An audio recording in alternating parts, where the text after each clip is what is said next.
Alright, Algebra 2, here we are with Chapter 6, Section 1, Day 2, Fog and Goth.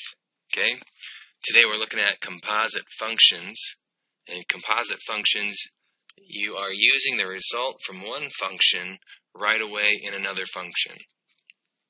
Okay, if you want to picture two function machines, here we have x getting dropped into the f of x machine.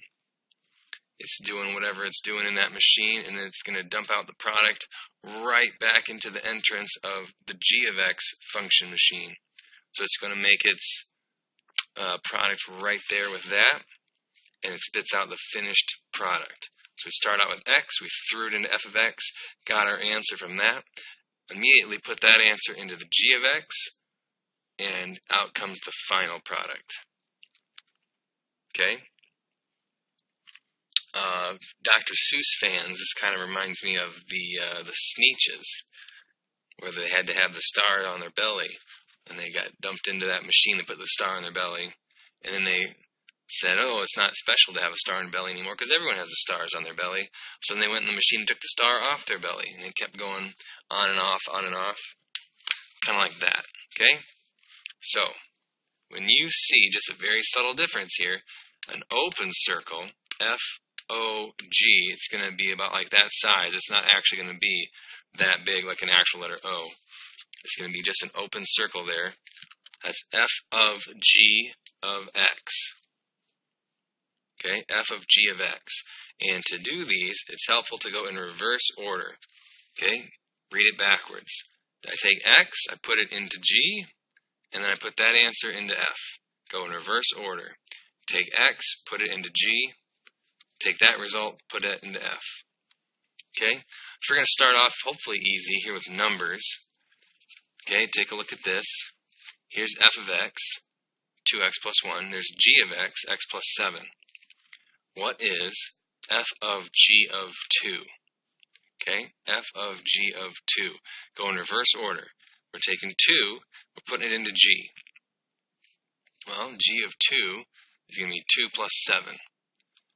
Okay, 2 plus 7 is 9. Not done. Take that answer and put that answer into f. So I put 9 into the f. F of 9, so I dump 9 in there for the x. 2 times 9 plus 1 is 18 plus 1, 19. Okay? So we took the 2, we put it into the g. 2 plus 7 was 9. Take that answer and immediately put it into the f. 2 times 9 plus 1 was 19. Okay? Your turn to try this one. Go ahead and hit pause for 30 seconds or a minute here, or however long you need, and you try g of f of 2. It's going to be the reverse order there. Go ahead and hit pause. Alright, welcome back. Let's see how you did. We're going to throw 2 into that f function. Okay, f of 2, that would be 2 times 2 plus 1. 4 plus 1 is going to be 5. And then we immediately take that 5 and put it into g. G of 5. What happens when I dump 5 into g? 5 plus 7. 5 was what went in there. 5 plus 7 is 12. So hopefully you got 12, unless I made a mistake, which doesn't happen very often. I thought I was wrong once, but I was mistaken. Ha ha ha. Alright, so hopefully you now have it with numbers, not too hard, not too tough. Now, of course, it's Algebra 2. We have to do it with letters. Okay, still using that same f of x and g of x. What would f of g of x equal? Okay, well, g of x is pretty easy. That's as easy as it gets, because it already tells me what g of x is, x plus 7. Okay, I just dump x in for x, so it stays the same, x plus 7. Now we take that result, that x plus 7, and you put it into f. Now we've been doing this before. We've been doing f of like x minus 2 and f of x plus 5. That was just long-range training for these composite functions. You had no idea. That was long-range training for this. We've been doing this before, putting letters and numbers in for x. Okay, so g of x, I put x in for g, it should stay the same, x plus 7. I take that, and I'm putting it into f. So now I'm going to take this x plus 7, I'm going to put it where x was. So 2 times, not x anymore, now it's parentheses x plus 7, because that's what I had here. That's going to be 2x plus 14, and then I still have that plus 1. So it's going to be 2x plus 15. Okay? We put x into g. It should stay the same.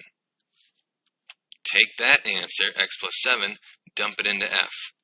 So now it's 2 times x plus 7, parentheses, plus 1. And that's going to be our f of g. Okay? Your turn. Turn it around. Oh, let's talk about domain and range. Okay, it's an odd function, so the range is going to be all reals, and there's nothing on the bottom, so we shouldn't have any domain issues. That should also be all real numbers. Okay, if we want to take a quick, we should be going through 15 at a slope of 2. It's going to look something like that. Okay, so we're going to go up forever and down forever, right forever, left forever. All real numbers, domain, all real numbers, range. You try this one, g of f of x. Go ahead and hit pause. That might take you a couple minutes. We start with x, work backwards to f to g. Okay, let's see how you did. We should dump x into f. It shouldn't change anything. So f of x should still equal 2x plus 1. Now this is what I'm going to take and put into the g equation. So now it's g of 2x plus 1. So instead of where that x was, now it's a 2x plus 1 plus 7. Last is just going to be 2x plus 8. Okay? And again, our domain and range should both be all reals. Okay? Very similar to the last one. Something similar to that. Okay? Left and right, I'm going to go left forever, right forever, so my domain is all reals. Range, I'm going to be going up forever, down forever, so my range is also all reals. Okay, let that sink in a little bit. Digest that one. Take it in. Alright, we got one more level of difficulty. About a half step up, a half notch up on the difficulty level here. Just because it's going to have an x squared involved. Okay? Let's see which one's the easy one. Oh, this is probably the more complicated one, so I'll do this one first with you here. F of g of x. Okay, we're going to go in reverse. So x goes into g. Shouldn't change it. Okay? Take that answer and dump it into f. So really we're doing f of x minus 6. So that is going to be x minus 6 squared plus 2. Alright, if you remember our squaring shortcut, you can go ahead and do that. Otherwise, FOIL it out. Okay, if you have to FOIL it out, x minus 6 and x minus 6 over here on the side, x squared minus 6x minus 6x plus 36. Or if you remember the shortcut, we should have square the first, square the second, twice the product in the middle. X times negative 6 is negative 6x. Double it, negative 12x. Plus 2 on the outside there. So we should have x squared minus 12x plus 38. Pretty painless. Okay, domain for x squareds, we're going to think about what an x squared looks like. A positive x squared is going to be a u. So it's going to be going left and right forever. So our domain should be all reals. Our range is definitely going to have a low point, right? So we're going to be y values greater than or equal to something. What is that something? Okay, cheater method, you could graph it on your calculator and find the minimum. Okay, but I'm sure you want to know how to do it on with pen and paper to get that satisfaction of using your brain and not a calculator. Okay, we know that negative b over 2a will get us our x-coordinate of the vertex. So negative of a negative 12 is a positive 12 over 2 times 1, 2. So our x-coordinate should be a 6. If we plug a 6 in, we should get 36 minus 12 times 6 is minus 72 plus 38. So 36 minus 72. Oop, I'm off the screen. 36 minus 72. That was x squared minus 12x plus 38. And I put 6 in there for the x's. This is negative 36 plus 38 is going to equal 2. So our minimum would be at 6 comma 2. So the lowest we get is 2. So all my y's are greater than or equal to 2. Yep, got to think back. Got to think back. Still accountable for all that stuff we did before. All right?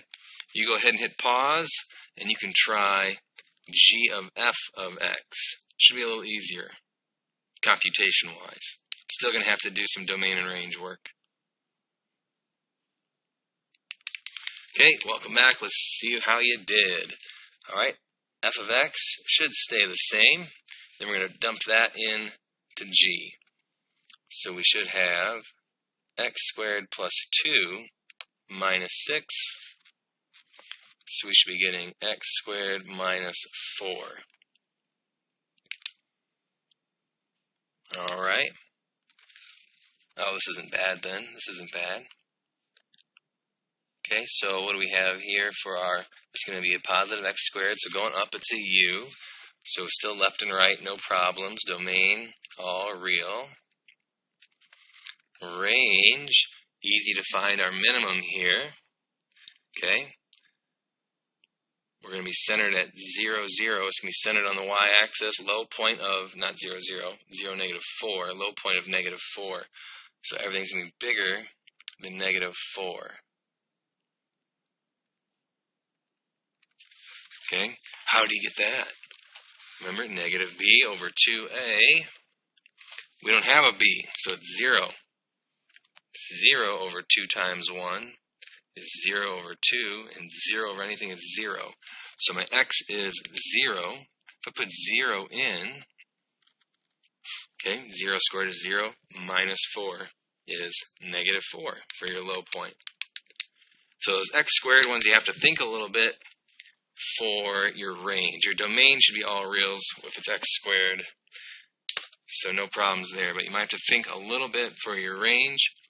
Or cheater method is to put it in your calculator and find that minimum.